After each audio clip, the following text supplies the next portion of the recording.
And today's sponsor is Reconciled. Reconciled invoices your clients, pays your bills, and delivers clear and accurate financial reports every month automatically. Ready to streamline your financials and prepare your business for the next big step? Visit reconciled.com today.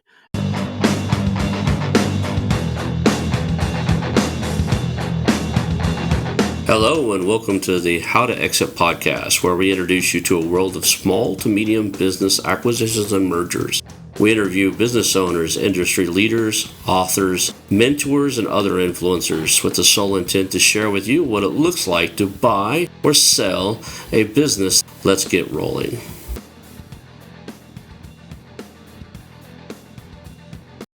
And now a moment for our sponsors. I want to highly recommend you get Acquisition Aficionado magazine. Every month, Acquisition Aficionado magazine brings you tactics for business buying and selling you won't find anywhere else. Learn firsthand from industry leaders who share their success stories, featuring in-depth interviews and stories from leading figures in the business acquisition industry. This multi-platform mobile magazine speaks to acquisition entrepreneurs wherever they are in the journey. And I want you to visit acquisitionaficionado.com today. How to Exit podcast. Today I'm here with Michael Lee. He is the CEO of Reconciled, and I'm really happy to have you on the show today. Thank you for taking the time out of your day and hanging out with us. This is great. No, thank you for having me. You know, a lot of people see your ads on our thing. You are a sponsor here, so I just want to fully disclose that. But the reason you're a sponsor is because I really believe in what you guys have. I'm kind of picky about who I put on the show, who we'll even allow to be sponsors. I really like what you guys are doing. So we're going to talk about, and you built it through mergers and acquisitions. You grew it that way. So there's a lot of applied knowledge that you have that are very relevant to our audience. I think we'll get into that today, and we'll actually take some lessons and learn some stuff from you. You've done a variety of different financing structures and other stuff. I'm looking forward to this. We always start off with the origin story, kind of. Looks like you've been in finance for a while, but could you give us I jokingly say you were born and now you're on my show about, by buying and selling companies. Could you fill out the gap in between? How did you end up on an M&A show? That's great. Well, thanks, Ralph. First of all, I'm a big fan of the show. I found out about the show and became a sponsor because I was a listener. I wasn't like looking for shows to sponsor or be on, but I became a listener because you have great content and great guests. So just want to give you a shout out on that. I was born and raised in Arizona. I went to Arizona State and studied accounting and business at Arizona State. I actually started doing accounting really young at 16. I got my first accounting job at 16, and that came out of some summer database entry jobs I had at a local nonprofit. They promoted me after multiple summers into their accounting role full time. So I've always either been in nonprofit or small business or startups as either a bookkeeper, senior accountant, controller, and eventually a CFO. After I studied business accounting in college, I went and joined a local accounting firm here in Phoenix and helped to do their consulting practice as a interim controller at different companies. My wife and I, we moved in 2007 to Seattle, Washington. We spent 4.5 years there.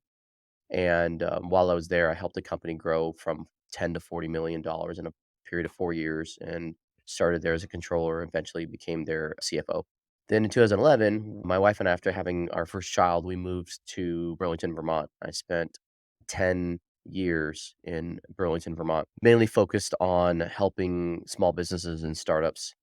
After doing that for a number of years as a consultant, interim CFO controller, I kind of came up with a common theme amongst those companies in that usually when you go into a small business, the person doing the accounting is a trusted person, but they're not trained. So could be the owner themselves, could be a spouse, could be a business partner, could be a receptionist, office manager, but never a trained accountant. That's almost rare at a small business. So after a number of years of consulting, finally in 2016, I decided to launch Reconciled. So that's the origin story of Reconciled is really I saw a problem and I said, I think I could solve this consistent problem by providing a affordable, accessible, and predictable bookkeeping service that all small business owners could access. And so that's what we launched in 2016. I'm guilty of it. If I think back at all the businesses I own, I got handed my first business when I was 16. My father was a painter and he said, "Hey, you want to run this for a while?" So I started running a painting. We did some remodeling, but mostly painting from the time I was 16 till I was 20. And our accounting basically was shove all the receipts in a paper bag and hand them to the guy that did the books and the taxes. He only wanted to see them at the end of every quarter. He got mad if we waited waited longer than that. But sometimes we'd go almost I remember one we went almost the entire year before we gave him the brown paper. It literally was a brown paper shopping bag with the little handles on it. It was a fancy brown paper shopping bag. It had the handles, but it was just stacked full of receipts with we made sure we put the dates and stuff on it because he trained us on what to put on them, but that's all he took. And that was our accounting. And we That's looked at our great. checking book Yeah. regularly and like, do we have money or do not? And then I go to college and I had enough classes with a bachelor's degree and a master's degree, both in business related topics. I had enough accounting classes to know I don't want to be an accountant. In order to get a bachelor's degree in management information systems, you have to take counting one and two. And in order to get an Right. MBA in marketing, you have to take counting one and two again at a different level. But before I graduated, I almost quit my master's degree. I was like, I don't want to be in technology anymore. And the advisor said, what do you want to do? So I'm an entrepreneur. I'm going to go start something else. Well, choose something to help your entrepreneur career. And it came down to like accounting or marketing. But anyway, I know enough about it to know that I need other people to take a look at it. And right now I have a semi retired forensic accountant that takes care of it for me. But when she decides to tell me that she doesn't want to do it anymore, I'll probably reach out to you and go, hey, you've been a sponsor for a while. You might want to take a look at this Yeah. mess we got. Well, yeah, That's your story is no different than most small business yeah, owners. It's the same thing, and it's been that way for a long time for most yeah, small business owners. Even though there's all this technology out there, there are still many business owners where it's a shoebox, it's a bag with receipts, and yeah. there are still accounts out there willing to take that shoe bag or that shoebox and that bag for receipts, and that's the preferred method they have. So For it's honestly hasn't changed that much. we used to have there was a service, I can't remember what it's called. They'd send us these Ziploc bag looking like FedEx bags. Even when I had my real estate investment firm, they would send us these bags and you stuff all the receipts in it. You don't even have to scan them. You just stuff all the receipts in it, seal it, and send it out to them at the end of every couple of weeks or a month. And they would scan it and put it in our QuickBooks. For my big real estate investment firm that I sold to get into this or gave it transferred the partner. I don't know if you really call it a sell. We divided the real estate up. But even that, the accounting was pretty much just hand receipts over to somebody, they stick it into Excel spreadsheets, which eventually made it into QuickBooks, which was just enough to get our taxes done, Yeah. and that's not the way to do it. So the funny thing is when I got into mergers and acquisitions, the first 6 or 8 months, I'm like, I can't find any small business that has good books because I wanted to like, you're taught to review certain things, and I bought somebody on the show who's like, "Are you looking for good books?" None of these guys had them. You run multiple Exactly. businesses, and you've never had good books. So it is a problem out there. You guys, you've carved off a really cool niche and in that space that you can solve that problem for them at reasonable rates. How's it going for you? You guys are so you said 2016, so you're what? Is that 7 years into it? Is that right? Yeah, 7 years into it. Yeah, it's going well. We did over 6 million in revenue last year. So we've been able to grow. And in the accounting world, most of the industry is littered with small, little tiny small shops, bookkeeping shops, tax shops. So the majority of firms are well under a half a million bucks a year in revenue. And it's usually because it's the owner, what they feel like they are comfortable producing in services, and then maybe a part-time or full-time staff accountant or tax preparer or whatever. Most accountants in the field, they don't think of their first identity as a business owner or an entrepreneur. Their first identity is, "I'm an accountant."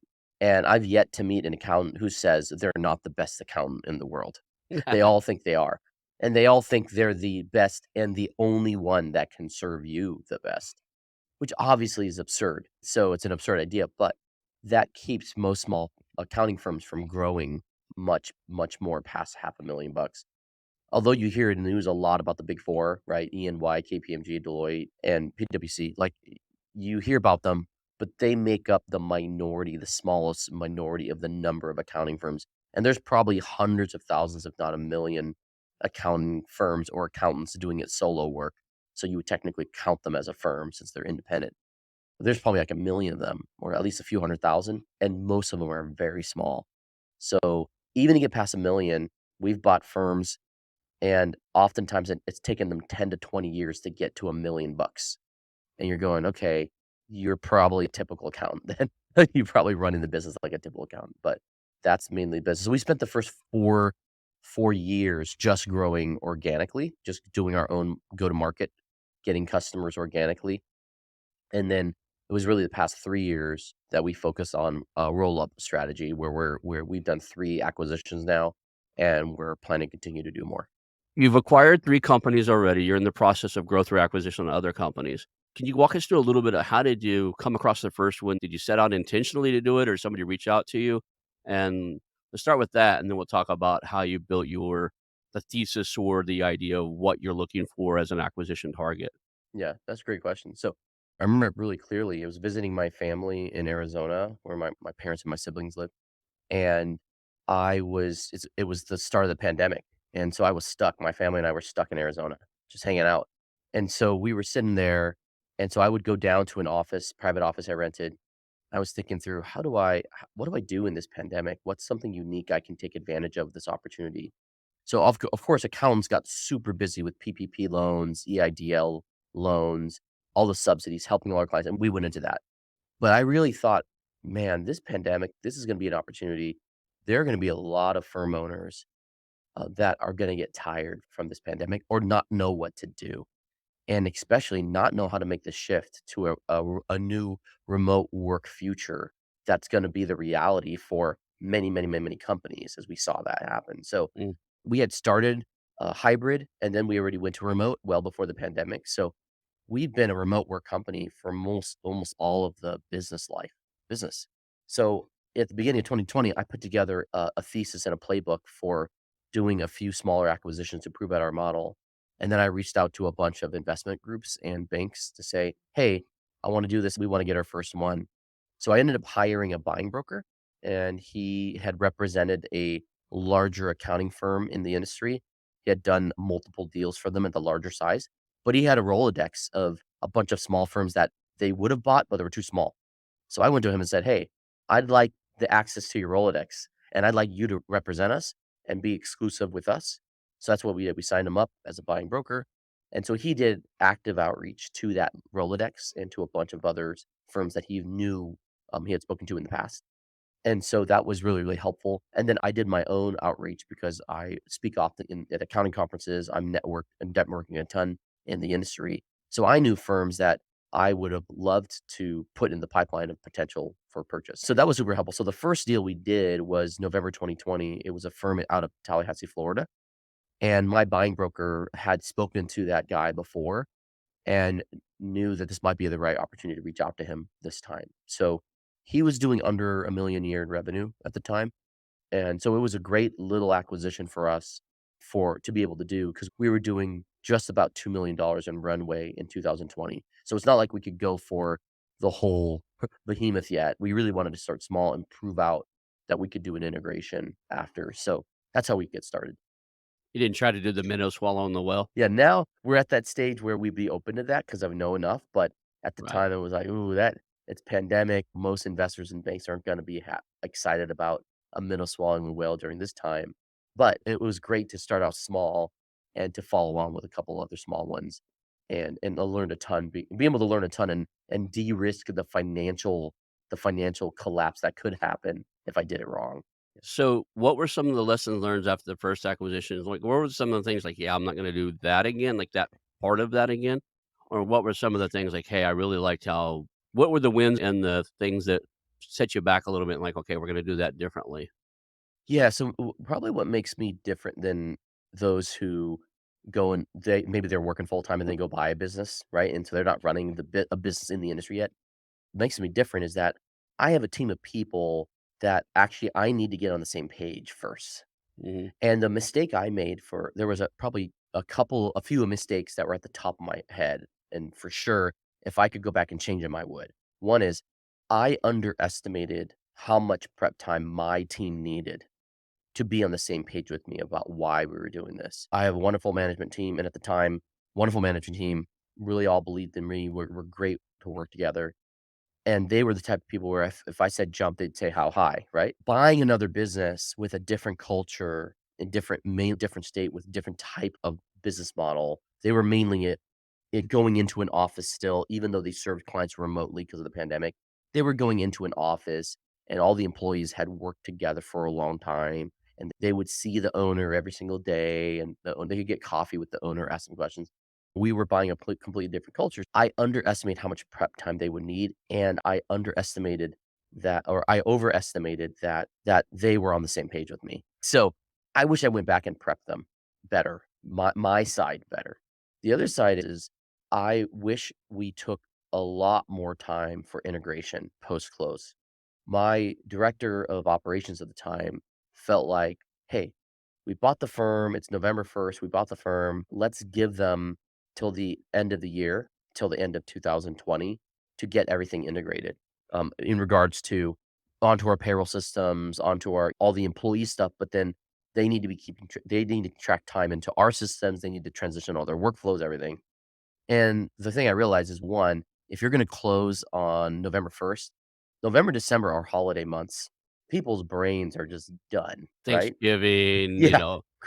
getting ready Christmas, holidays, Christmas, the whatever New holidays, Year's, yeah. right? Yeah. Their brains are done.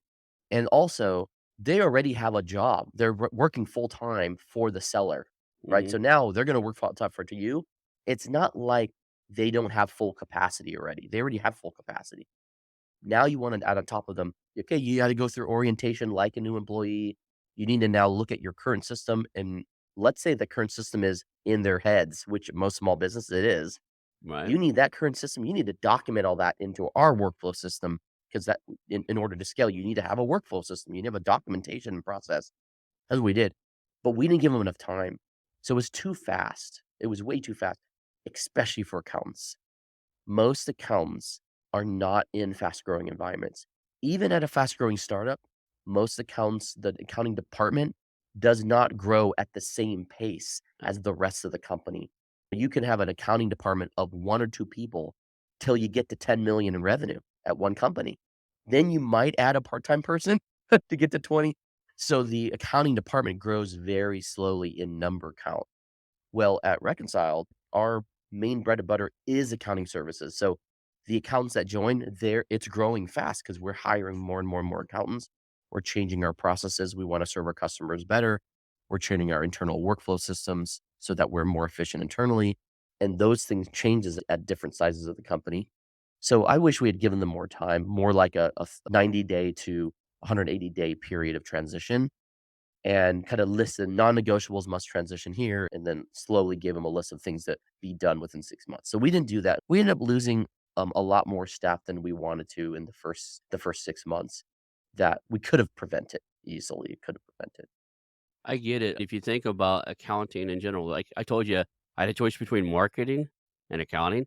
I hate doing the same thing twice. I always joke around and said I would outsource brushing my teeth if I could get the right person to show up to my house at 4 in the morning when I wake up and at I 9, love 10 that. o'clock at night when I go to bed. I don't do anything that's repetitive. I like creative stuff and doing things unique and solving problems, and that's where I thrive. I don't do well having to do the same thing over and over again. An accountant likes order, structure, things that Yes. repeat. If you told me you wanted to be my accountant, one of the first things I wanna do is I'd walk you out to the car and, like, look inside your car. It ain't gonna look like mine. We live in a tiny home. I have a tiny, studio here. My car's full of skateboards and anything that's recreational is in the back of the station wagon looking thing I drive as a beater of a car because I take the kids everywhere. I would never expect an accountant's car to look like that. My desk is No. cluttered with all kinds of artsy craftsy things that I like to play with and everything from, I don't know, random stuff, like my dust cover that none of you guys ever get to see for the, microphone when I get off the mic. My wife made an origami duck, right?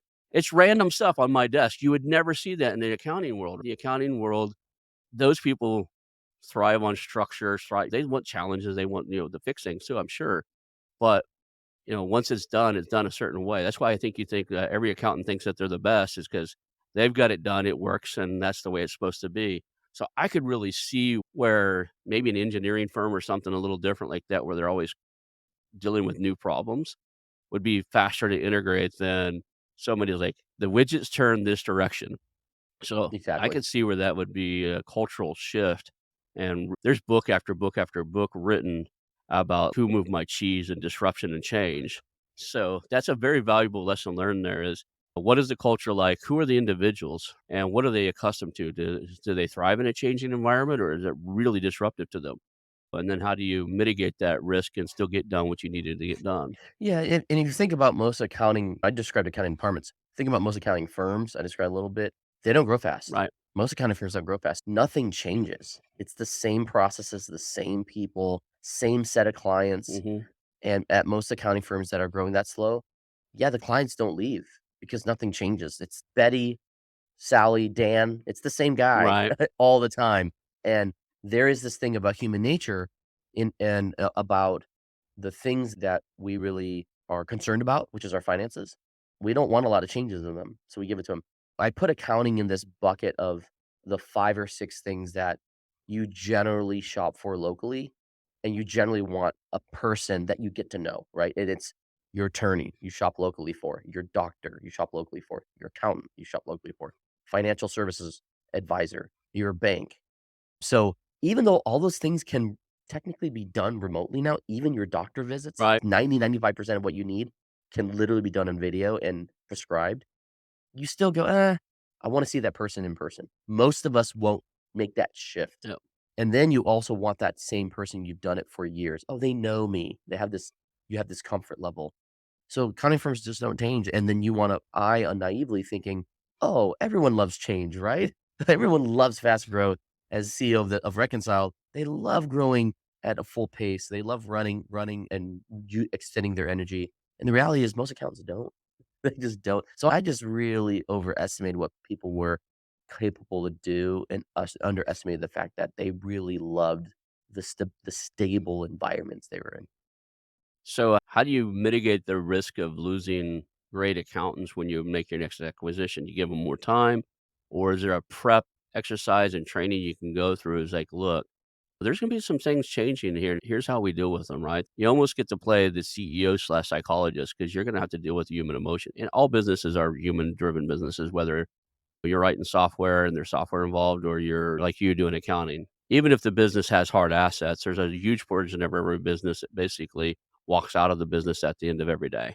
It's the people that run it. How do you deal with that? Going forward on your next acquisition and stuff, what's the plan? How are you just gonna give them more time? You got some training in place or Yeah, so we learned from that experience, and we took a lot of that learnings into our 2nd and 3rd acquisition. So we gave a lot more time on our 2nd or 3rd acquisition. Actually, it's funny, on the 3rd acquisition, we gave so much time that they begged us to shorten the timeline. They were like, we wanna move faster. We wanna move faster."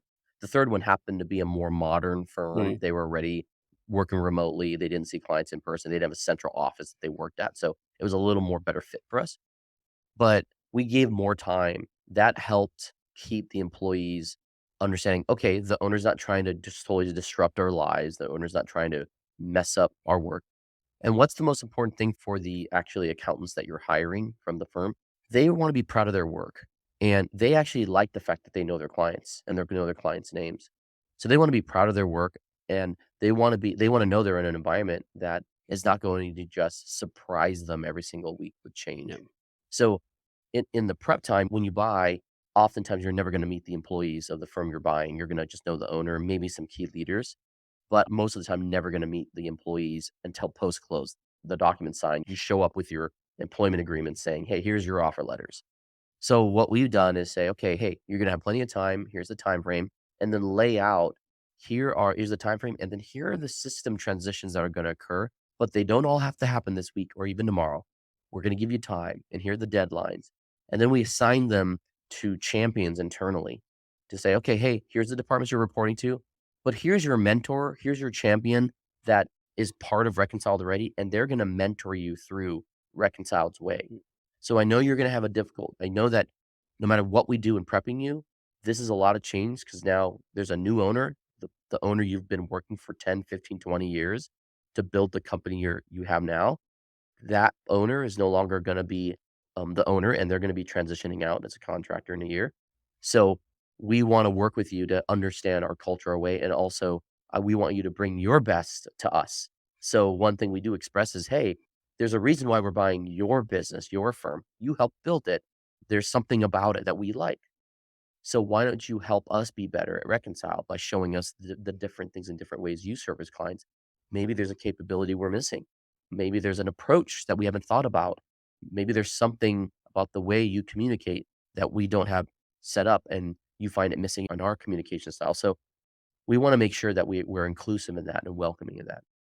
And today's sponsor is Reconciled. Are you an entrepreneur or business owner thinking about your exit strategy? Or maybe you've just landed a business through acquisition and the books just aren't the way you need them to be. Let me tell you about Reconciled, your dedicated partner for industry leading virtual bookkeeping and accounting services. Reconciled pairs you with skilled professionals who empower you to grow your business and prepare it for success, whether that's your exit or taking that new acquisition to top performance. Imagine having high level financial management without expanding your team. From bookkeeping to CFO services, tax advisory, and even fully outsourced accounting, Reconciled has got you covered. They help you make the best business decisions, keeping your end goal in mind. And the best part? Reconciled understands acquisitions, as they have acquired 3 accounting firms in the past 3 years, and their founder, Michael Lee, mentors others in searching for acquisition, raising capital, or trying to aggressively scale. Reconcile invoices your clients, pays your bills, and delivers clear and accurate financial reports every month automatically. Ready to streamline your financials and prepare your business for the next big step? Visit reconcile.com today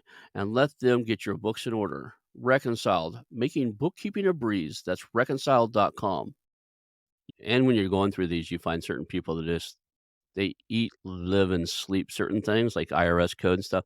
We had an IRS guy, and unfortunately, he died in a weird way, and his family's trying to take over the business a little bit, but he used to come and speak at events and stuff, and he would bring these huge stacks of documents like, "This is the IRS code." He carried them around with him for real estate transaction, but, his tax returns were so creative that he put the tax code beside like, if you put something on your tax return you thought the IRS would balk at, he'd put the code beside it inside of there so they could look it up and not come after you.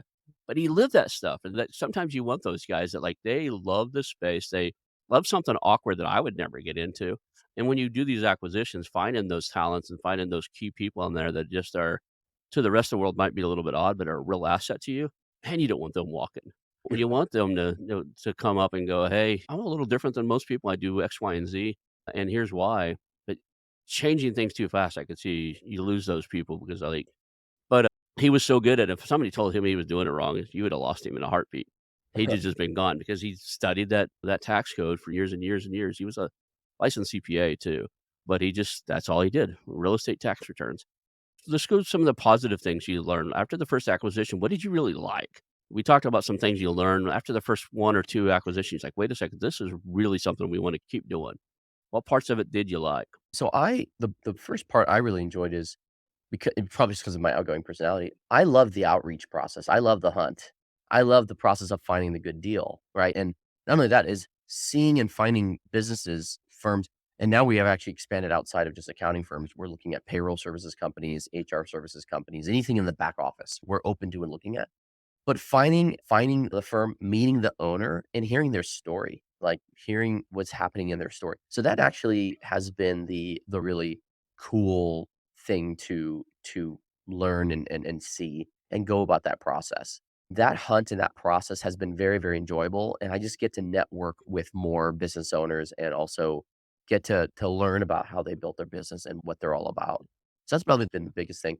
And then post-close, once we've done the deal, in the process of the deal, because I've done financing all different types of ways, and we're gonna get into this, because of that, I've been able to experience what is it like to do different types of financing models for acquisition, and what I like about certain ones, what I don't like about certain ones, and there is no, like, golden key to which one's the best.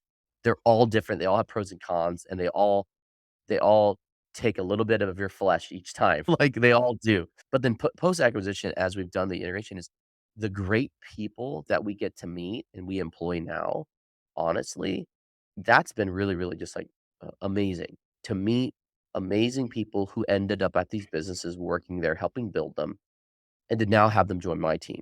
That's been really, really, really cool. That's really valuable too, just the having a team of coming from different angles and different diverse backgrounds and different industries and stuff gives you an insight into some realms that you probably would have never got if you'd just built something from scratch. If you build something organically, you tend to do what you've always done. But even if you buy something in your lane, they're always doing something a little bit outside of there, right? There's always a portion of their business. You're like, why do they do that?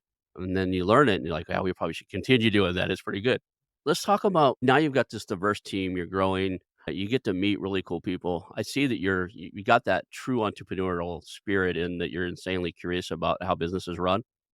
It's not everybody, not all entrepreneurs are insanely curious about others, but I'm always fascinated about how certain things work and how businesses work, and it sounds like you are too. What is something that's really surprised you? Like, you're out there, you're looking at things and you're like, I always like the oddball stories. If you got anything that just like really said, maybe you purchased it, maybe you didn't. I know you're under NDA, so you can't say their name and that type of stuff in those situations, but what's something really that stood out for you? I guess one thing that was confirmed, but also well, one thing that was really oddball is this. When I go buy an accounting firm, I generally want to get the owner out as fast as possible. Oftentimes, in most deals, most business deals, they'd like the owner to be around for a while, working, doing stuff, doing important things. I actually don't want that, and the reason why is the owners of the firms, no matter how amazing they are, no matter how nice they are the biggest impediment to culture change. Now they're selling their business, right? You'd think they're ready to retire. They said they are. They said they're tired. They said they're ready to do the next thing. They want to just go fishing, whatever it is they're doing. The reality is they've spent 10, 20, 30 years building this business. Unless they are very self-aware about a new identity for themselves or what their worth is, all of their worth is wrapped up in the business and the day-to-day of this business. Their life meaning and what they wake up for, they're so used to it. I always tell owners, "Look, I wanna know that you wanna transition within 12 months, and if it's sooner, great." And it's not that you're not valuable anymore as a human being, it's just that you're not needed for this business. But a lot of the reason is the culture change that we need to make happen to shift from a traditional slow growing in-office accounting firm Mhm. to a more modern, faster growing, startup-y feeling entrepreneurial environment. And that shift has to have complete freedom and no naysayers in the background saying, "Oh, I wouldn't have done that way," or whatever. I just did not expect accountants to be like that when they say they're selling their firm. Yeah. Now I hear it's like that's actually a common issue on every acquisition and every deal. Most sellers don't know. They say they're ready and they're just not. They just haven't done the work. And so you have to really make sure in that process that they do that work and you go, "Hey, I just need to know that you're ready to you're ready to transition and sell and that you're not trying to keep working," because that's really, really key important. I ask, guests all the time for their horror stories, and one of the ones that was most recent was a guy, I think he bought a company and the previous owner stayed as the landlord. And at first, he would stop by and check on things, and it was always okay.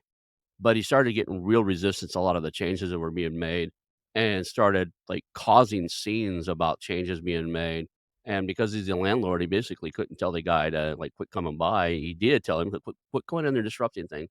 But it came to the point where when you look at it, those employees work for that seller for 20, 30 years. Where do you Exactly. think the loyalty lies, right? Exactly. And if you're resistant to change, like the thing I said on the show to him was like, look, when somebody's happy with a restaurant or service, they may tell a friend. When somebody's upset with something, they tell everybody to listen. You got to imagine if that seller starts to become upset about the changes you're making, he's telling the employees there, he's telling the customers he still plays golf with, he's telling everybody he doesn't like you're running his business. And now you've got this poison pill, this cancer that's, like, really causing you more problems than a lot of people perceive. So I get it. I totally get the idea. Is like, "Look, let's transition you out as fast as possible. Let's wean everybody off of needing you." I like the idea of, "Hey, you go remote pretty quickly here. Don't come to the office. Don't go in. If we need you, we're gonna call you. I'll do a weekly call, tell you how everything's going, and then maybe we'll go to 2 weeks every 2 weeks and stuff, and then we won't need to call you anymore. And then just know that I'm paying you a retainer or whatever, earn out or whatever, to be on call in the event we have some type of catastrophe where we really need you." So Exactly. let's go into the one of the things because you do what you do, you're a sponsor on the show too. One of the things you have at a unique advantage for the people listening is if they come to you, you understand mergers and acquisitions, especially if they've just made an acquisition and they're like, okay, now what do I do with all these this accounting? It's not the way I've ever run it. I'm not even sure the way I'm running it's right. Do you guys get a lot of onboarding like, "Okay, we just bought this thing, and we like to get everything ironed out." Is that something you guys can do and help people take a look at integrating or bringing something in that's totally foreign to even them? Like, you ask them questions about the accounting, like, "I don't know, that's the way they've always done it." Yeah, so we get customers in all different life cycles, especially around the accounting side. One is we get a lot of clients where they're not even using an accounting system, and they Right. might have the owner might have just bought the business, and you sit there going, "Okay, how did you vet? How did you do due diligence?" "Well, just bank statements, tax returns." "Okay, yeah, that's literally the source of truth is bank No. statements, tax returns. You can't hide anything there, and as long as you made your deal around that, great." So then we then go into the process of let's set you up on a proper accounting system. Let's get some historical data into here. and let's get access to the bank accounts and credit cards and other financial systems we need access to do our work.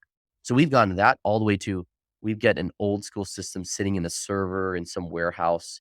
And the only reason the server exists is because the accounting system is on there. That's it. There's no The no old other Wayne reason. computers, I remember the old Wayne Yeah. computers with Yeah. green screens, and they have a big server room it takes to run them. Yeah. Yeah.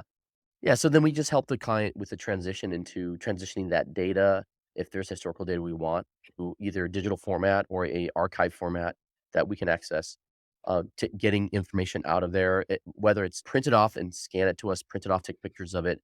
Here are the screens you need to go to and the information we need, and we help the new owner go through that, and then we transition it into a modern accounting system like QuickBooks Online, Xero, Sage Intacct, NetSuite, one of those. And then there's enough of the market that has played dirty enough or experienced enough in QuickBooks Online, and that's the majority of our clients is our QuickBooks Online. So we end up taking over their QuickBooks Online instance. We get special access to an accountant's dashboard from Intuit, and we're able to do mass transactions and mass classifications as an accountant and do other things that a general user of QuickBooks can't do. So we get that, and then we're off to the races and start serving the client on a monthly basis. And our clients stem from pre-revenue venture funded startups all the way up to companies doing 10 million a year in revenue. Our bread and butter customer is usually around half a million to 3 million in revenue. They're a small business. They might have 10 to 20 employees. And when it comes to the ETA or search entrepreneurs that are buying their first business, then generally they're coming in with a $3 to $10 million business unless they self-fund it into SBA. Then it might be smaller, like $1 million to $2 million business. And then they've got to decide, what do I do? Like you said, and do I outsource? Do I bring it in-house? I talk to a lot of first-time entrepreneurs and say, hey, let me help you think about the process of outsourcing versus bringing it in-house. But do you really wanna worry about bringing it in-house? Do you really wanna have to build the capability in-house? Is Betty that's handling the books for you right now, you just hired her from the seller, is she really that efficient? Do you think she's gonna get you to where you wanna go? So those are all the conversations we end up having and helping get people set up. And the other aspect is if you bought a business and you plan on growth through acquisition, having somebody like you guys who understands that process, like, look, yeah, we just bought this company and we're planning on buying more. Having your accounting and bookkeeping firm and you guys do taxes and fractional CFO work and all this stuff, you can grow with them. And when they do the next acquisition, you go, hey, I know we've got this set up this way. You helped us set it up. I just bought this thing over here. Can you help integrate it in?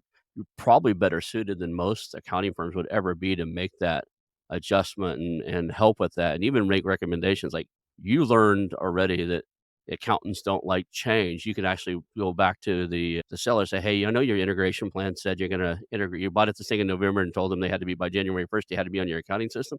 Probably ought to give them a little more time, right? You could give that intelligent, you've got the lessons learned, you got the scar tissue already there to say, "Hey, yeah, we could do it that fast, but it's gonna cause a lot of ripples on the other side, on those employees, on their culture and all their stuff.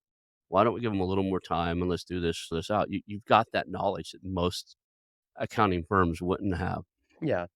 Most accountants, most accounting firms you meet are tax specialists. They know how to get the tax forms filled out. They Mhm. know how to make sure that the right deductions are taken and that you're taking advantage of all the credits, and they know how to deal with the IRS for you. Most tax accountants, if they went straight into tax accounting after college, they've never worked in a company. They've never been around supply chain operations, manufacturing, HR. They've never been around those other parts of your business, especially if they right out of college, they just went to work for a public accounting firm. Now, they may have done the audits of those businesses. They may have done the tax return of those businesses, but have they been in the day to day with you as a business owner? No, that's most tax accountants you meet.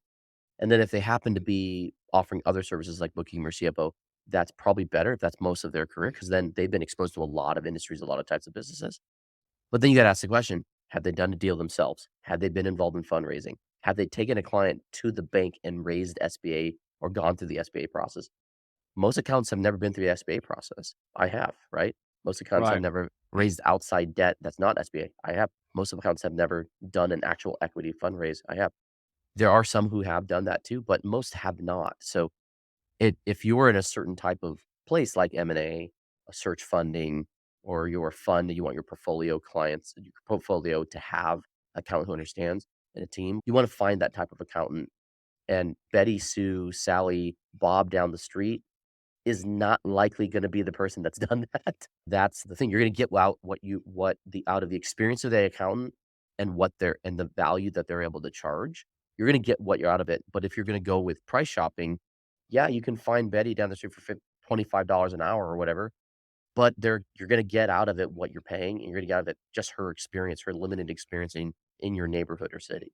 And you're not gonna be able to go to Betty and go, "Hey, I'm looking at buying another company. What do I need to make changes in my own accounting so I look Exactly. better when I apply for that loan," right? When I go to raise debt, do I need to structure anything, do anything different? Because there's changes that can be made and structures you can do and things you can do inside of accounting to put your best foot forward when it comes to applying for a loan that's different if you're trying to minimize taxes. You knowing their strategy and their long-term view of where they're wanting to go and what they're trying to do enables you, and you've been there. Like okay, if you're really gonna do some acquisitions, you're gonna do debt financing and stuff like that, we're gonna have to cut back on a little of those tax savings. We gotta show us a little bit more revenue on there and show people that you have the ability to cover debt coverage ratios and stuff. Yeah, there's a huge advantage to working with somebody who has the background that you have. So what's the future look like? Well, first of all, I just wanna know because I see that you work with QuickBooks and Sage and Xero. If we don't have any bias on any of them, what's your preference? What's the right accounting so I know Yeah. QuickBooks seems beginner, and I think Xero is kinda pro in my own mind. But if I had to like, are they all pretty level, or do you okay, if you're gonna It grow to a really $10,000,000 yeah. company, you probably should not be on QuickBooks, or you It talk really depends on your industry, size of your business, all those things. QuickBooks Desktop and QuickBooks Online are ubiquitous in the US, right? They mm, own 80, 90% of the market share. mm, And here's the deal. If you are the business owner and you need to go find a replacement bookkeeper, replacement controller, you can find people that know QuickBooks.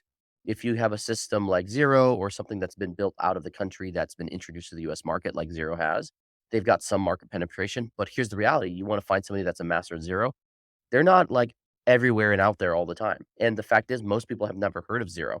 Really, the only people that have are people who are in business, and they've looked at accounting systems. So, most people but the term QuickBooks, it's like the term Kleenex. "Oh, d can you take a look at my QuickBooks?"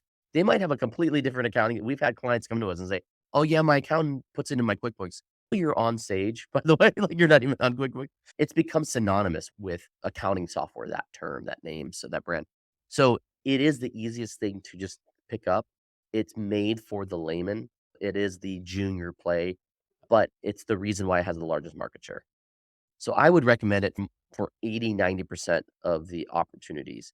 And then there's the 10% of clients and businesses out there that, okay, they need a little more robust system. They're past 10 million revenue, which by the way, 95% of companies don't get past 10 million and mhm. 90% don't get past 1 million. So if you're past 10, you're in this really unique place in the country. And yeah, there's systems out there for your industry, Sage Intacct, NetSuite, Microsoft Dynamics, and their Dynamics 365 platform. So there's all types. It really depends on the industry size. And then if you have a uniqueness around your accounting, are you doing project tracking? Do you need to report to the government, certain government reports? Are you a SaaS company? You have recurring revenue. Unfortunately, most accounting software have not been built or caught up to the recurring revenue nature of most industries. Everyone's reporting on GAAP financial statements. So GAAP financial statements don't assume or have room that you're a recurring revenue business because it's trying to tie your revenue with the delivery of your revenue. And that's when you recognize it. So GAAP is a very different play. So when you think of a startup or a true SaaS recurring revenue business, they may want a different tool that has actual KPI metrics reporting for MRR, ARR, LTV, churn. That just doesn't exist in most accounting systems. We got a lot of buyers of SaaS and a lot of people in that realm listen to the show and come on here as guests and stuff. What would be a tool that you could augment QuickBooks with or replace it with if you are a SaaS or a recurring revenue model company? Oh, there's all types out there, and it really depends on the size. So SAS Optics is pretty popular. Chart Mogul is pretty popular. There's Recurly. I mean, there's just all Okay, types, there's you a know. whole So slew of them. and then there's what most accountants and CFOs, if you go to them, even if they specialize in SaaS, what's their number one tool? Excel. That tool, when you have a dashboard tool or any kind of other accounting tool, the biggest competitor to everything is Excel. When you said that everybody calls everything QuickBooks, I've had a lot of small business owners like, "Yeah, I'll send you my QuickBooks," and they send me Excel spreadsheets. You're sending me Excel spreadsheets and not QuickBooks reports, and they're like, "Oh, yeah, that's what I meant." I'm like, "Okay." They use TurboTax, so everything's QuickBooks for 'em, right? But, yeah, I've had probably 100 people say, "I'm gonna send you my QuickBooks," and then they start sending me a bunch of 100 Excel spreadsheets.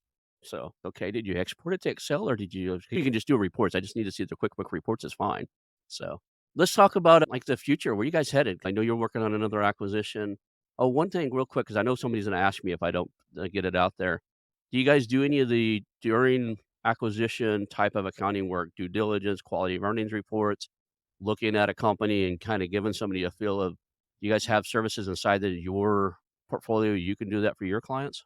Yeah, our advisory team can do those things. The only thing we can't do is we are not a CPA firm, Okay. so we cannot do any type of official CPA sign off for a officially signed QE report, officially signed review or audit, officially signed compilation because we're not a CPA firm. But if you don't need that, if you just need a third party vetting, you need a third party to walk you through it. You need Mhm. coaching. You don't want to go through the process alone. Yeah, we could do all of that. And actually Okay. we have done that. It's just when it comes to, hey, your bank needs a CPA vetted and signed by a CPA document. That's not something we can do because of firm status is not as a CPA. Okay. So, basically, bank requirements and then, like, SEC, if you're gonna go public or something like that, they have to have Exactly. fully audited, financials? Yeah, Okay. yeah. Some people, when they say QE or the bank says we need this, they really just need a third party accountant to look Right. at it, Yeah. but they're not saying they need an actually official audit report. And so that's anybody buying a business, you wanna really get clarity on that because 'cause it'll save you a lot of money and time if you don't have to get an official QOE done or you get an official audit done. It'll save you a ton of money and time, and the price difference is drastic because the CPA firm's taking a risk in that if the bank thinks that if the bank wants to go after him later because you don't perform in your business or whatever, then the CPA firms just like they kinda look at who vetted this business, and the CPA firm's held liable. So that's why there's a huge differential in price as well. And if honestly, if you can convince the bank in the lending process or the seller to forego or use the buyer to forego an official QE report that needs to be signed, and you just do that through other means, just show them the process, show them like what's gonna happen. Mhm. Most of the time, they really don't need that signature or that letterhead saying, "We're a CPA firm." It's just like you said, the SEC, it's really certain specific governing bodies that need it. But if you're buying a 1 or $2 million business, look, if you get the bank accounts and tax returns, just assume that's the best financial access you got. It'd be different if you're buying a 5 to 10, $20 million business, but you're buying something small, a review and audit's way too much. A seller's not gonna have the patience to go through that most of the time. So, I've started this question 3 times, we'll do it now. What's the future? What do you guys look at as, like, where you going, that kind of Yeah. thing? So Reconciled's big dream and our big vision is we want to serve 10,000 small businesses and entrepreneurs across the country on a monthly basis and impact 100,000 jobs in the communities those businesses are in.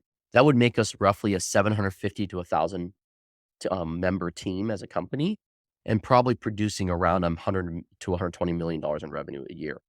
We would be the largest, if not one of the largest, online pure play accounting players in the country, if not the world. We want Reconciled to become this brand that is so synonymous with bookkeeping, where just like you talked about we know QuickBooks has become synonymous with accounting software and anything that does accounting and software. We want Reconciled to be that synonymous. When a small business owner goes, "I need bookkeeping done," the top 3 names are Reconciled and maybe Sally down the street and somebody else. Right. Right now, that doesn't exist. There's no brand that exists in that space right now, and we wanna become that space that brand. That's a great vision to have, and it's attainable, right? Like, there's no Xerox out there in your space. There's Yeah. no QuickBooks out there in your space where you describe something and somebody goes, "That's so and so." If somebody says, "Oh, I wanna," like, what is the synonymous one for, my wife still calls them pops. So, "I want a pop." You want a Coca-Cola or a Yeah, Pepsi? And where I'm from, if you exactly. ask for a Yeah. Coca-Cola, they'll ask you what flavor, Yeah, right? yeah, Because some place, everything's yeah, a you say, "I Coca-Cola. want a Coke. I want Yeah, a Coke." You're like, "Okay, you want a Pepsi? You want a Dr. Pepper?" Yeah, Coke is synonymous in the Southeast with right. soda, But and there's so he nobody says, "I need holding that to." nobody holds that title in your space, so Yeah, now you can carve it out. It's just a matter of time and acquisitions yeah. bigger. One last thing before we always do this. If people can only remember 1 or 2 things from the show, what would you want them to remember you by, what Michael Lee by, and Reconcile by? What do you want people to walk away with? Yeah, get help.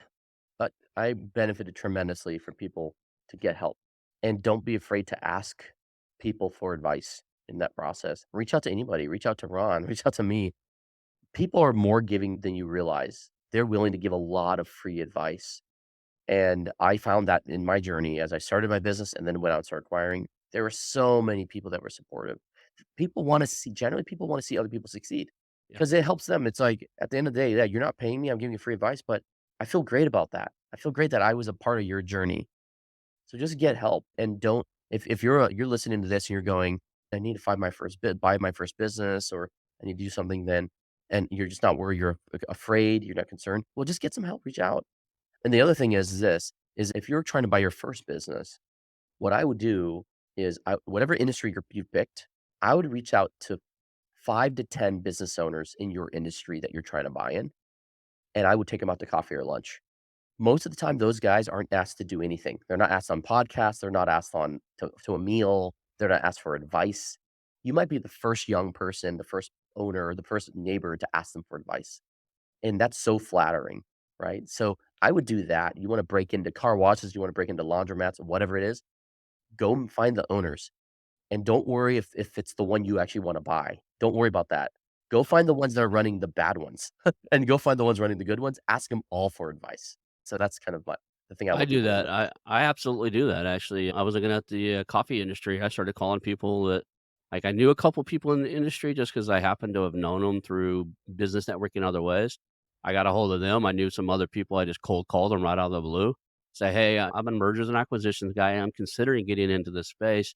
I would love to just talk to you, even if it's on Zoom or if we're local. I'd love to meet with you, and I'll buy you lunch or whatever, and could you tell me about the industry?" And they do. They love to talk about it. They like, "Why did you get in?" And I'm insanely curious anyways. Just being able to hear, like, their foundation story, why did they create what they created? What would they do differently? And then what are the gotchas? I decided not to go to the coffee industry because after 3 or 4 good conversations with people really in the industry, it's a corrupt industry. It's almost as dirty as diamonds. I just didn't wanna look over my shoulder all the time. There's middlemen that are dangerous, like the farmers don't get treated right. There's actually some really shady stuff that happens in the coffee industry you gotta constantly look out for, and just not a play I wanted to make at the time.